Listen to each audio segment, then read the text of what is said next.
गुरुर्ब्रह्मा गुरुर्विष्णुर् गुरुर्ब्रह्मा गुरुर्विष्णुर् गुरुर्देवो महेश्वरः गुरुर्देवो महेश्वरः गुरु साक्षात् परब्रह्म गुरुर्साक्षात् परब्रह्म तस्मै श्री गुरवे नमः तस्मै श्री गुरवे नमः।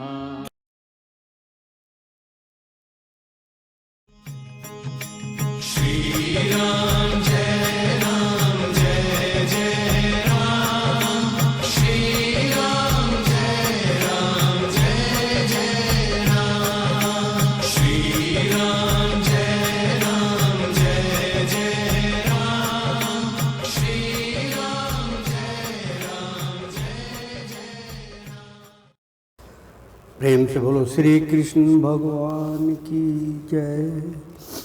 मित्रों, भक्तों, मैं आचार्य श्री राजेंद्र कुमार सूर्यवंशी भगवान श्री कृष्ण की चरणों की धूल उनका शिष्य।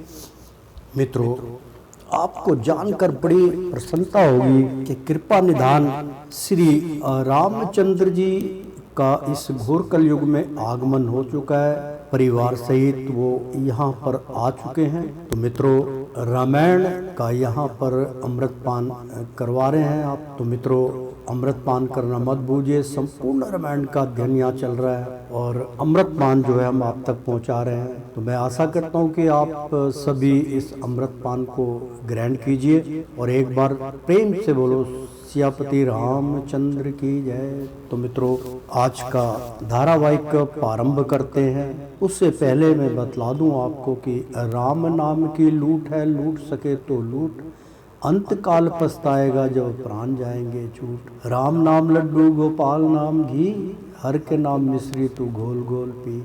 मित्रों, मैं इस बात के लिए इसलिए कहता हूँ कि सत्य यही है, इसको क्यों झुठलाना। तो प्रारंभ करते हैं आज का धारावाहिक। पिछले धारावाहिक की थोड़ा सा आपका ध्यान उस ओर में आकर्षित कर दूं। पिछले धारावाहिक में हमने आपको बतलाया था कि राम में सुग्रीव की मित्रता का वर्णन चल रहा है। यहाँ मित्रों, नाथ विषय सम जगत में पूजा मद कोई नाई, सूर नर ने मोहि कर एक ही छीन के माई। यही कथा फिर सब वहाँ तुरंत अंजनी पूत, जिस प्रकार जहाँ तहाँ गए सिया सुध लेने दूत। हनुमान सुग्रीव को ले अंगत युक्त साथ, गए हर्ष युक्त लक्ष्मण वहाँ जहाँ बैठे थे रघुनाथ। प्रेम से बोलो सियापति रामचंद्र की जय। मित्रों, पिछले धारावाहिक में हमने यहाँ तक कथा का अमृतपान कराया था। आज का धारावाहिक हम प्रारंभ करने जा रहे हैं। तो मित्रों, शुरू करते हैं। भयभीत तो हुआ सुग्रीव अधिक। सुग्रीव बहुत डरा हुआ था। व्याकुल हो प्रभु के चरण गए और व्याकुल हो के भगवान के चरण पकड़ लिए। नैनों में नीर हुआ जारे, लज्जित होकर यूं वचन कहे। नीर भर आए, आंखों में आंसू बहने लगे। लज्जित शर्म के मारे यूं वचन कहे सुग्रीव ने, मैं अपराधी सन्मुख हूँ खड़ा। भगवान रामचंद्र से कहने लगे कि मैं आपका मित्र सुग्रीव, आपका अपराधी हूँ, आपके सामने खड़ा हूँ और धनुष बाण प्रभु के कर है और जो धनुष बाण है वो आपके कर है। मारो या नाथ क्षमा कीजिए, या तो आप मार दीजिए या फिर क्षमा कर दीजिए, पर दोष नहीं मेरे सर का। यानी कि आप सुग्रीव कह रहे हैं कि अब दोष नहीं है, मेरे सर है। यानी कि मैंने दोष तो किया है लेकिन मुझे मालूम नहीं था, दोषी हूं मैं, क्षमा याचना कर रहा हूं। पिछली बातें सब भूल गया, फंस गया माया के चक्कर में, कुछ बोध नाथ ना ही रहा, तुझे इस समय खा गया टक्कर में। यानी कि पिछली बातें सब भूल गया। कौन कह रहे हैं? भगवान रामचंद्र जी कह रहे हैं कि पिछली बातें सब भूल गया, फंसकर माया के चक्कर में फंस गया। जो आपने वादा किया था वो सब भूल गए, तो कुछ बोध नाथ नहीं रहा तुझे, कि तुझे कोई बोध नहीं रहा, कुछ समझ में नहीं आई, कुछ आगे पीछे का नहीं सोचा। इस समय खा गया टक्कर में, और इस समय सारा तेरा जो किया धरा था वो टक्कर में चला गया। सुन वाणी असुग्रीव की अविहन से कृपा निधान, यानी कि भगवान रामचंद्र जी जो थे वो तो कृपा निधानी से, और वो वाणी जो सुग्रीव डरा हुआ बोल रहा था कि, और वो कहने लगा प्रभु को, रामचंद्र जी को, कि पिछली बातें सब भूल गया, पिछली बातें सब मैं भूल गया था, फंस गया माया के चक्कर में, मोह माया के चक्कर में मैं फंस गया था प्रभु। कुछ बोध नाथ ना ही रहा तुझे, यानी कि कुछ भी अबोध नाथ ना रही तुझे, इस समय खा गया टक्कर में, यानी कि इस समय मैं जो चक्कर खा गया, टक्कर खा गया, इसलिए क्षमा चाहता हूँ। सुनवाणी सुग्रीव की अब वहां से कृपा निधान, कपि दल का संग्रह करन चले तुरंत हनुमान।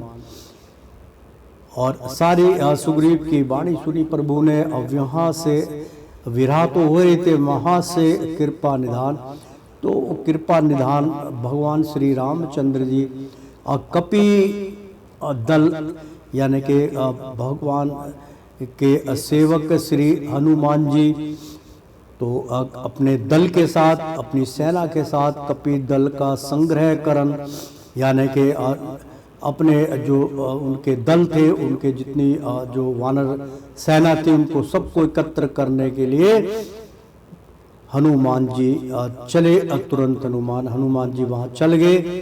कहे राम सुग्रीव से तुम प्रिय भरत समान। भगवान कितने निर्दयी नहीं है, दयावान है। अपने मित्रों को, कोई मित्र निर्दयता की तो सुग्रीव को कह रहे हैं कि भाई आप इतना व्याकुल मत होइए। कहे राम सुग्रीव से कह रहे हैं तुम प्रिय भरत समान, जैसा मेरा छोटा भाई भरत है वैसे ही तुम हो। इस प्रसंग को छोड़ अब सुनो तात दे ध्यान। अब इस प्रसंग को जो बीत गई उसको छोड़ दो, अब ध्यान से मेरा जो है सुनिए। सीता की सुधि जिस भांति मिले वो ही अब यत्न करो भाई। किसी भी यत्न से सुधि लो और सीता की मिलने की कोई भी प्रयत्न करो, यत्न करो, सीता का कुछ पता बताओ। व्याकुल शरीर मन धीर नहीं, अब तक कुछ खबर नहीं पाई। व्याकुल शरीर था भगवान रामचंद्र जी, बहुत व्याकुलता से डूबे हुए थे। मन उनका धीर में नहीं था, मन उनका बेचैन था। अब तक कुछ खबर ना पाई, और अभी तक मुझे कुछ भी समाचार सिया का नहीं पाया मैंने।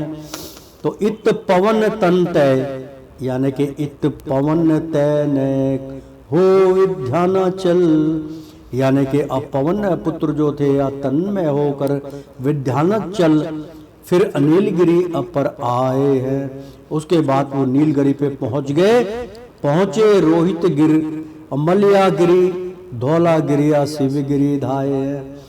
सारे पर्वतों पे छानबीन करने को चल दिए, करने लग गए। तो पहुंचे थे रोहित गिर। रोहित गिरी एक पर्वत है मित्रों, वहां गए। और मलिया गिर वो भी एक पर्वत है, वहां गए। और धौला गिरी वहां गए। शिव गिर धाये हैं, वहां भी गए। सुबह जितने पंपापुर के सब थे और सबसे कपि दल संग्रह किया। हरिष्ट अपार होकर मन में किश्र कंधा का रास्ता लिया। यूत के यूत वानर दल के पंपापुर चहु दिशी से आए, यानी कि सारे वानर जो थे किष्कंधा पंपापुर में चारों तरफ से वहां पर वानर इकट्ठे हो गए। था कटक सुमट कुंजर समान रघुवीर देख कर हर्षाए, यानी कि इतनी भीड़ और सुमट कुंजर यानी कि इतनी बड़ी सेना देखकर रघुवीर देखकर बड़े हर्ष में पड़ गए कि इतनी बड़ी हनुमंत की सेना, कुशलात ना पूछियो हो प्रभु ने, मतलब कुशलात बहुत कुशलता ना पूछो प्रभु कितने प्रसन्न हो गए, ऐसा कपि कोई न रहा, ऐसा सेवक, यानी कि कपि का मतलब होता सेवा करने वाला, कपिल इसीलिए नाम रखा था हनुमान जी का, तो कपि हनुमान जी को कहते हैं, और जो सेवक होता है उसको भी कपि कहते हैं। ऐसा कपि कोई नहीं रहा, मतलब जैसे हनुमंत है ऐसा मेरा जो है सेवक कोई नहीं रहा। बहुरूप बनाए रघुवर ने, यानी कि बहुत सारे रूप धारण किए प्रभु ने। सुग्रीव ने तब यूं वचन कहा, फिर सुग्रीव ने यूं वचन कहा, सीता जी की खोज को जाओ चारों ओर, यानी कि उपस्थित जितनी भी सेनाएं थी सबको सुग्रीव आदेश दे रहे हैं, सीता जी की खोज को जाओ चारों ओर, रामचंद्र का काज अरु भाई मोर निहारो, यानी कि भगवान श्री रामचंद्र का जो कार्य है वो जल्दी से जल्दी करो भाई मोर निहारो और मुझे सूचना दो। पा भूपति की आज्ञा हर्षे कपि अपार, यानी कि भूपति की आज्ञा पाकर सारे जितने भी सेनापति थे सेना थी हर्षे कपि अपार, और कपि देव जो थे सेवादार थे वो बहुत अपार उनकी दृष्टि चारों तरफ फैल गई। रामचंद्र पद शीर्ष नवा, भगवान को शीर्ष निवाकर किया जय जयकार, और जय जयकार करके खोज करने के लिए चल पड़े। अपनी अपनी सब सेना को सेनापति हुक्म सुनाते हैं, गुरमागहा सुरखंदर वीर अंगद अपनी सेना सजवाते हैं। और धुरंधर जो थे वीर अंगद बहुत बड़ा वीर था मित्रों, उसको वो अटल था क्योंकि उसके चरण एक बारी जमीन पे पड़ गए तो कोई उसको हिला नहीं सकता था, इतना उसके अंदर बल था। तो वो अपनी सेना तैयारी कर ली, गदा वगैरह जो था उनका हथियार वो ले लिया, जयकार नाद किया अपार, यानी कि बहुत धुरंधी आवाज में नाद किया अपार, मतलब 7 समुद्र पार तक वो नाद की जय जयकार चली गई। सुनी ऋष्यमुख गिर थर्राया, ऋष्यमुख जहाँ का रावण था लोग था लंका थी वहां तक जो है हुंकार पहुंची तो गिर धर्राया, यानी कि जो वहां का राजा था रावण वो भी थर्रा गया कि सब चले गए। तब हनुमंत ने रघुवीर के चरणों शीश नवाया, भगवान राम का के चरणों में अपना शीश नवाते हुए हनुमंत ने पहला परिचित निज भक्त जान आशीष दई अनिर्दो पढ़ने, पहला भक्त जानकर हनुमान जी को भगवान ने आशीष से दई अनुद्रपण से, यानी कि दोनों हाथों से उनको आशीर्वाद दिया कि आप मेरे सच्चे भक्त हैं। मुद्री उतार कर से दीनों, और अपने हाथ की मुद्री उतार कर भगवान राम ने समझाया रघुकुल भूषण ने, भगवान रामचंद्र ने अपने हाथ की अंगूठी उतार कर हनुमान को बतलाया कि अगर ले अवैध ही की खबर जल्द आयो तात, यानी कि जल्दी से ये रघुकुल भूषण ने, यानी कि जो उनका रघुकुल थे रामचंद्र जी थे उनका भूषण था मुंदरी ले विदेही, यानी कि अब तुम यहाँ से बाहर जा रहे हो अगर सिया मिल जाएगी तो उसको कैसे यकीन दिलाओगे, तो ये मुद्री दिखा देना। तो ले अवैध ही की खबर जल्द आयो तात, जल्दी आना तात खबर लेके। राम सुग्रीव मित्रता बिना जान की यहाँ नहीं कुशलात, कि बिना जान की हमारी जान की यहाँ पर कुशलात नहीं, हमारी जान जो है हमारा प्राण जो है वो उसमें अटका हुआ है जब तक हमारी जानकी की कोई खबर नहीं मिलेगी। दे देना ये अमुंदरी उसको जिससे पहचान तुम्हारी हो। मित्रों, पहले व्याख्या कर दी थी कि पहचान के लिए मुद्री दी। अब भगवान श्री रामचंद्र कह रहे हैं कि दे देना ये मुद्री उसको जिससे पहचान तुम्हारी हो कि ये भगवान राम के ही दूत हैं। तो ले समझ दूत मेरा, इससे भयभीत ना जनक दुलारी हो। तो वो समझेगी कि मेरा ये दूत है, भगवान राम ने भेजा है, तो वो भयभीत नहीं होगी। जो जनक दुलारी सिया है प्रसन्न हो जाएगी। कपिपति कहे दक्षिण दिशा, जाना वीर तुरंत। कपिपति कहे यानी कि अब भगवान ने जो आदेश दिया हनुमंत को, तो हनुमंत कहने लगे कि दक्षिण दिशा में जाना वीर तुम, कि वीर आप दक्षिण में उड़ान भरो, दक्षिण में आपको जाना है। जामवंत अंगत सहित चल दिया हनुमंत। जामवंत और अंगत सहित, क्योंकि जामवंत जो है वो भगवान का बहुत भगत था, तो जामवंत अगंत सहित अंगत और चल दिया हनुमान। तीनों हनुमान जो है अपनी सेना लेके कि अब जो है जाना है वहां दक्षिण में श्रीलंका। तो वन उपवन खोजत सकल पर्वत सरिता जाए। वाह क्या बात है कि वन उपवन, वन में और उपवन, वन से जो ऊपर पहाड़ है उसमें वन जो है खोजत सकल, और खोजते फिरे माँ सिया को पर्वत सरिता जाए, यानी कि पर्वत से झरने तक तलाशना शुरू कर दिया। गिर कंदर अंदर घुसे, और गिरी कंदर के अंदर घुसे, गिने अग्रिप नाई छाए। और कितने वहां राजा प्रजा सबको उन्होंने देखा। आगे चल सुंदर बन आया। फिर आगे चले एक सुंदर बन आया जहां तपत तपस्या नारी थी। असर असुंदर मंदिर उपवन, तहा आभा जिसकी अति प्यारी थी। यानी कि आगे अचल सुंदर बनाया जहां तपत तपस्या नारी थी, यानी कि वहां पर एक तपस्वी नारी को उन्होंने देखा। तो सर सुंदर मंदिर उपवन था, तो वहां पर एक मंदिर था और उपवन यानी कि वहां पे जो गार्डन था, जो वहां पे बगीचा था, वाटिका थी, बहुत सुंदर थी। तहा आभा जिसकी, मतलब वहां पे जो प्रकाश था अति प्यारी थी, और वहां पे जो बैठी थी उसके चारों तरफ जो प्रकाश था बहुत सुंदर था। सीता का पता पूछते हैं मिलकर उस तपस्वी नारी से। तो वो नारी जो थी वो तपस्वी थी। सारे मिलके उनके नतमस्तक हुए और उनसे पूछा कि मैया सीता का पता पूछते हैं, और मिलकर उसे नारी से, तपस्वी नारी से पूछने लगे। सब कथा कही अपने दुखी उस योगिन पर उपकारी से। और वो सारी व्याख्या जो है भगवान श्री रामचंद्र और अपने बारे में सब कुछ उसको परिचय दिया उस योगिन पर उपकारी से। और उसके ऊपर उन्होंने कहा कि हमारे ऊपर ये उपकार कीजिए, आप योगिनी हैं। तो सुनकर उस योगिनी ने दल के दो नैना बंद कराए।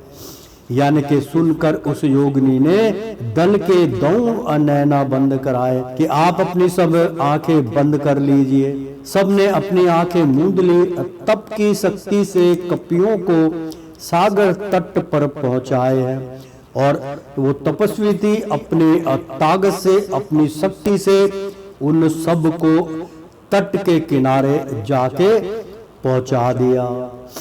इस चरित्र को देखकर विश्व में करे अपार। यानी कि ऐसा विचित्र चरित्र को देखकर विश्व में, जो उसमें पूरे संसार के जो चारों ओर से वो जो सेना थी और जो हनुमान थे और जो उनके साथ थे सेवादार, वो सब के सब अचंभे में पड़ गए कि ये क्या है कि अब मतलब जो है हनुमंत और जो अंगद थे और जो जामवंत थे उनके साथ, और उनके साथ जो सारी सेना थी, वो सब अचंभे पड़ गए कि इतनी बड़ी शक्ति वो यहाँ समुद्र के किनारे हमें क्यों उतारा गया। सागर तट पर बैठकर करने लगे विचार, और सारे उस सागर तट पे बैठकर विचार करने लगे।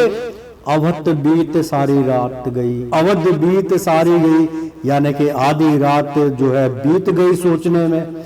हुआ ना यहाँ प्रभु का काज, और प्रभु का कोई कार्य वहां पर संपन्न नहीं हुआ, कोई कार्य नहीं हुआ। लौट जाए हमारे आवासीय सुग्रीव बानर राज। अगर हम बिना खोज किए, बिना सूचना लिए सिया की ऐसे लौट जाएंगे तो वापसी में सुग्रीव वानर राज, और सुग्रीव वानर राज जो है सुग्रीव हमें मारेगा। संपाति एक गोद वहां सुन इतनी गुप्तार, मतलब चुपचाप ऐसी समस्या का हल सोचने लगे। तो संपाति एक गोद वहां, यानी कि सबकी सुनने के बाद एक बहुत वहां पे सूझा हुआ समझदार था। सुन इतनी गुप्तार, इतनी बातें उन सब में किसी ने सुनी जो उनकी सेना थी। निकल कंधरा से कहे वाह वाह करतार, मतलब कंधरा से निकल कर कहे वाह वाह करतार, मतलब कहने लगे वाह भगवान तेरी क्या माया है। बहुत सुंदर श्लोक मित्रों।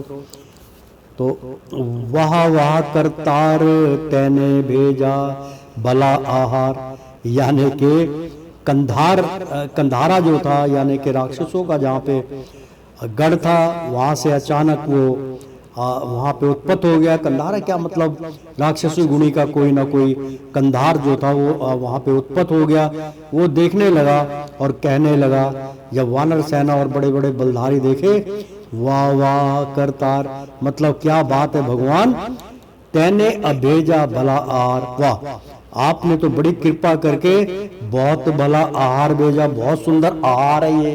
तेरी रहमत पर बलिहारी ए जी वहा, कहने लगा भी तेरी आज जो रहमत है भगवान, अब उस पे हम बलिधारी हो गए, बलधार है। ए जी वहा, वाह जी वाह। तहा मुहत कहा, मुहत का यानी कि जो कहने वाला था, जो खबर दे रहा था, ते कहा था मुहत कहा भूखा प्यासा पुरन आज करी मम आशा, ओ कपि पोलो देखत मासा, ए बाबा करतार तेने भेजा भला आहार। बहुत सुंदर। लक्ष्मण पल में सबका परलू, रीता उदर मास से भरलू, हड्डी विषम घास के चरूर ले, यानी कि हड्डियों को तो जो है मैं जमीन में दबा दूंगा, हड्डी में चबा लूंगा और मांस में खा लूंगा। ऐसे विचार थे उसके कंदरा के। तो घबराया सब कटी कटक, यानी कि उसको देख के सारे जो कपि की सेना थी सब कटी कटक के सुनकर, इसकी बात सुनकर सब घबरा गए। अंगत या कहने लगा, यंगत यूं कहने लगे, क्योंकि अंगत बहुत बलदारी थे, क्यों इतने अकुलात, यानी कि क्यों इतने अकुलात हुए, क्यों इतनी चिंता कर रहे हो। देखो एक गिद्ध जटायु था, यानी कि जो एक जो जटायु था वो उनके साथ था। तो देखो एक गिद्ध जटायु था जिसने निज जीवन सफल किया, यानी कि भगवान राम की सहायता में उन्होंने अपना जीवन सफल कर लिया। उनके एक पंख जो है वो काट दिए गए थे। तो परमार्थ हेतु देह त्यागी रघुवीर से सुरपुर धाम दिया, यानी कि अपरमार्थ हेतु दे भगवान का भजन करते हुए भगवान की सेवा में उन्होंने जो अपना एक पर काट दिया और उस रावण से युद्ध किया। रघुवीर असुर, यानी कि उस सुर जो राक्षस था उससे लड़कर सुरपुर धाम दिया, यानी कि सुरों के ऊपर उनका राज चला और उनको मारने के पश्चात उसको भगवान का स्थान प्राप्त हुआ। तो निज भाई का मरना सुनकर संपाति दिल में घबराया। बहुत सुंदर यहाँ पर मित्रों प्रवचन चल रहा है। गरुड़ वो था जो जिसको हम कह देते हैं, जो थोड़ा सा ठीक है मांस खाते हैं, वो सांप को छुड़ा लेते हैं, इस प्रकार का उनका होता है। जो उसकी प्रजाति जो आप उस टाइम से छोटे होते वो बिल्कुल उसका रूप छोटा धारण हो गया, चील कौवे बन गए और गिद्ध बन गए, जो यहाँ से लुप्त हो चुका है। तो निज भाई का मरना सुनकर संपाति दिल में घबराया। जो संपाति था वो दिल में घबरा गया कि मेरे भाई का अंत हो गया। नैनों से नीर किया जारी, हाँ बंधु कहाँ कह चिल्लाया। मतलब ऐसा कहकर वो चिल्लाने लगा। बहुत उसके अंदर मतलब जो है अपने भाई के प्रति मोह जागृत हुआ, रोने लग गए। तो अदई तिलांजलि सिंधु तट संपाति ने जाए, यानी कि अदई तिजांजलि तिंजाली, यानी कि मतलब जो पानी देते हैं, जो पूर्वज जो उनके भाई बंद होते हैं उनको अंधाजी दी जाती है, मतलब तो तिलांजलि बोलते हैं उसको, कि उसको जल में जो है उसको स्थान दिया जाता है। तो सिंधु तट मतलब जहाँ थे वो सिंधु घाटी थी, सिंधु समुद्र के पास तट है। तो वहाँ पर संपाति ने जाए, वो संपाति जो थे उनको वहाँ पर उसका अंतिम संस्कार किया। और संस्कार तो भगवान राम के द्वारा हुआ था, सब कुछ वो कर चुके थे, लेकिन उनको नहीं पता था। तो उनको उसने उसके भाई ने दिया। तो फिर कपियों से इस तरह कहने लगा समझाए।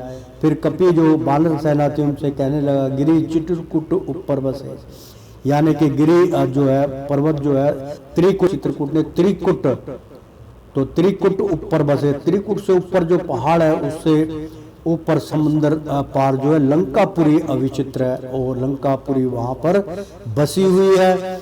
तो सिंधु तट के समाप्ति, सिंधु तट के बिल्कुल अब 7 समुद्र मान के चलिए पार करके टापू एक पड़ेगा, दूसरा पड़ेगा, ऐसे 7 टापू पड़ने के बाद लंकापुरी आएगी। वो विचित्र है, जहाँ राज रावण करे आगे सुनो चरित्र। वहाँ का चरित्र वो बतला रहे हैं कि वहाँ पर रावण किस प्रकार से राज करता है, क्योंकि उसको जब पता चला कि ये तो मेरे जो संपाति वहाँ पे आया था, यानी कि जब उसने बतलाया कि भाई इस तरीके से भगवान का जो है वो ढूंढने के लिए मास उसकी सेवा में जो थी, जब उसको हर के ले जा रहा था, तो भगवान राम का भक्त जो था जटायु, उसने उसके साथ पूरा युद्ध किया और अपने को प्राण अंत कर डाला उनकी सेवा में। तो संपाति रोने लगा कि वो तो मेरा बड़ा भाई था। तो वो बिल्कुल नरम हो गया, उसके हृदय में ममता जाग गई। तो वो अब ये सारी व्याख्यान अब बतला रहा है मित्रों, अपने भाई को तिलांजलि देने के बाद सिंधु तट पर अब वो कह रहा कि फिर कपियों से इस तरह कहने लगा समझाए, गिरी चित्रकूट त्रिकुट ऊपर से, चित्रकूट ने त्रिकुट ऊपर बसे लंकापुरी विचित्र, कि इसके ऊपर एक लंकापुरी बसी है, हिमगिरी का पर्वत है, उसके ऊपर एक विचित्र जो है लंकापुरी है। जहाँ राज रावण करे वहाँ का राजा रावण है। आगे सुनो चरित्र, आगे उसका सुनिए चरित्र। दंडक वन से वही हर कर, यानी कि दंडक वन से, क्योंकि भगवान रामचंद्र जी जो थे वहाँ दंडक वन में रुके थे। तो वो बतला रहा कि दंडक वन से वही हर कर लाया था जनक दुलारी को, और जनक दुलारी को वही हर के लाया था, उसने उसको चुराया था।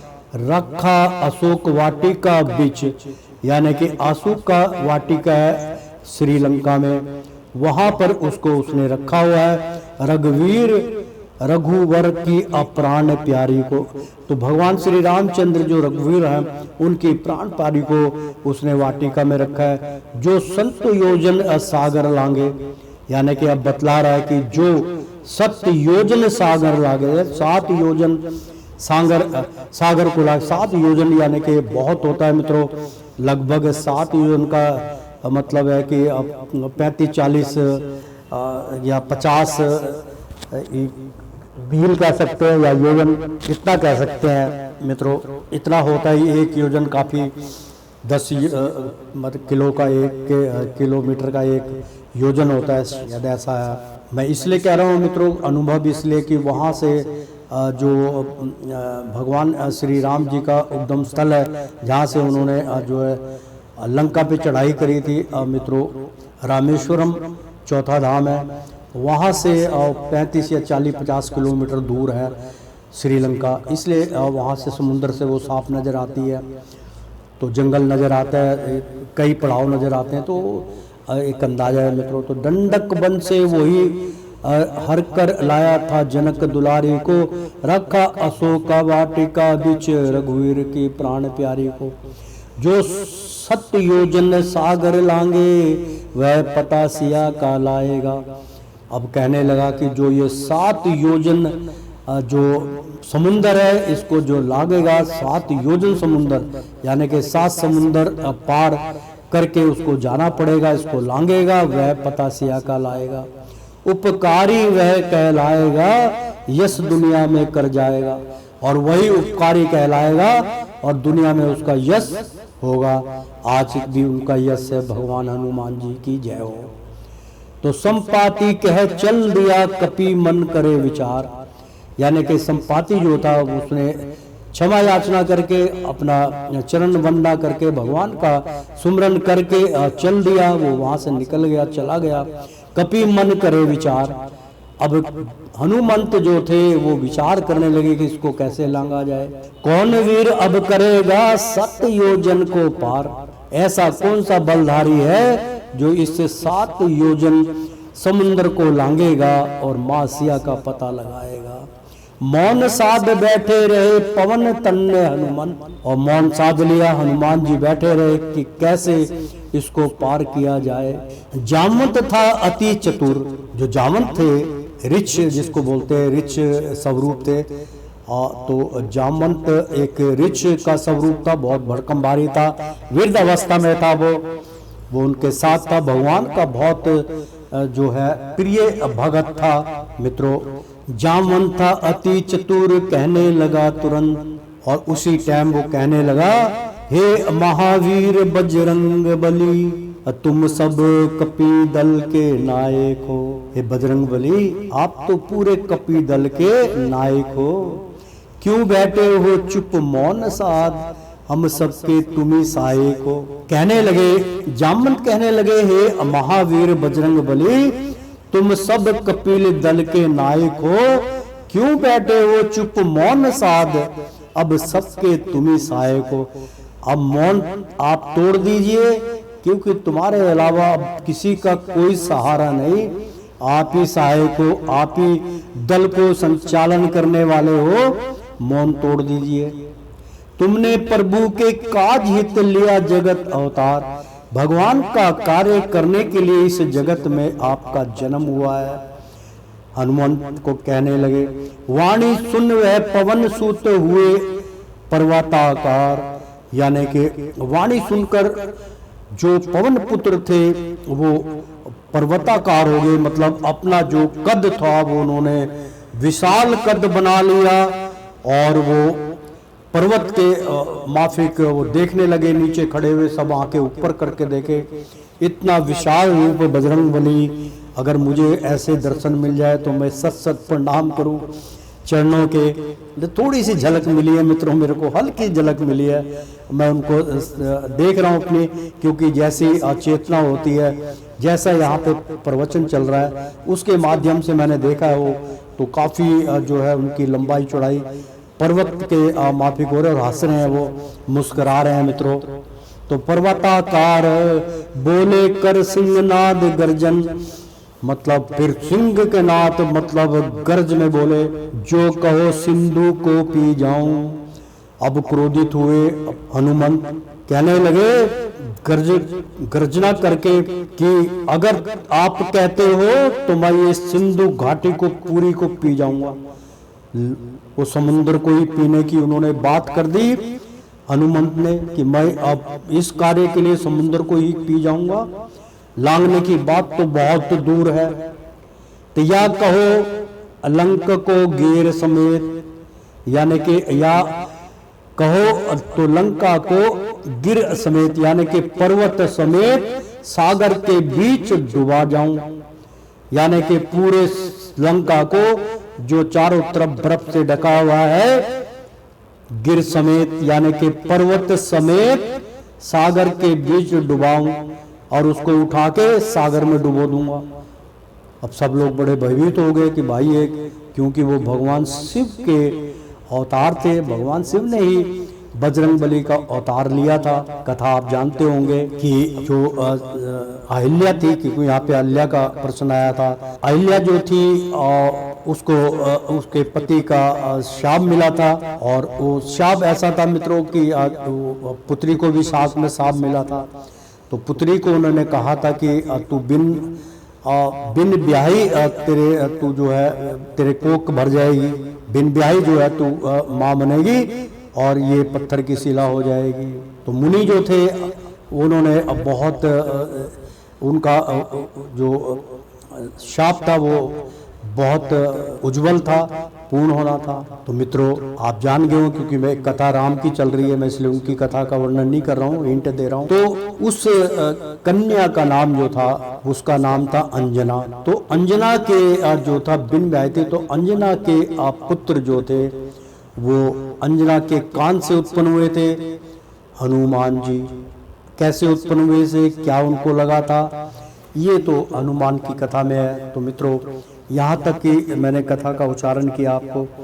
तो गिर समेत सागर के बीच डूबा आऊं, तो कहने लगे कहो तो मैं इस सागर को जो है पूरा डुबा दूं समुद्र में।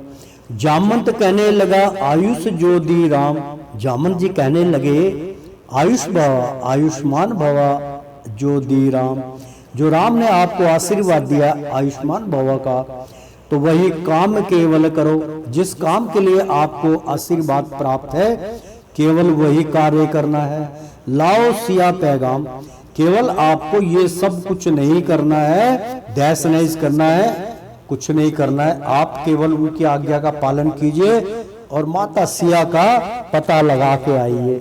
बाकी काम तो राम के उपदेश से ही होगा। बहुत सुंदर। तो जामंत कहने लगा आयुष जो दी राम वही काम केवल करो, लाओ सिया पैगाम। सुन जामंत के बैन बार, बहुत सुंदर श्लोक मित्रों, कि सुन जामंत के बैन पार हनुमंत सिंधु के जावेंगे। कि भाई अब मैंने सुन लिया तो मुझे तो जाना पड़ेगा, सिंधु के जावेंगे, कि सिंधु तट को मैं जाऊंगा। तो आगे की कथा अशोक वाटिका में कथ गाए सुनाऊंगे, यानी कि आगे की कथा का जो वर्णन है मित्रों, आगे की कथा अशोक वाटिका का में कथन गाए सुनाएंगे, मतलब गाना गा के गीत गा के उस कथन का के अब जो है हनुमंत जाएंगे और जाने के अब बात जो है सिया का पता लगाएंगे, वाटिका में क्या होगा, ये सब अगले धारावाहिक में आपको प्रसंग सुनने को मिलेगा। क्योंकि ये मित्रों आज का धारावाहिक यही हम संपन्न हो गया है सारा प्रोग्राम। तो मित्रों ऐसा है कि कथा जो होती है वो हमेशा इसका कथन चलता रहता है, ये कभी समाप्त होने वाले नहीं है। इसलिए हम इसको हमेशा बार बार कहते हैं कि इस कथन का मित्रों प्रारंभ भी होता है, आरंभ भी होता है और समाप्ति काल भी होता है, लेकिन हम इसको प्रारंभ और आरंभ ही कहते हैं कि ये चलती रहे राम कथा। तो प्रेम से बोलो सियापति रामचंद्र की जय। तो मित्रों इस जो है राम सुग्रीव मित्रता का प्रसंग जो है संपन्न हुआ। तो आगे का जो है श्री अशोक वाटिका का वर्णन चलेगा। तो प्रेम से बोलो सियापति रामचंद्र की जय। तो श्रीमन नारायण नारायण हरि हरि, तेरी लीला सबसे न्यारी न्यारी, बोलो हरि हरि।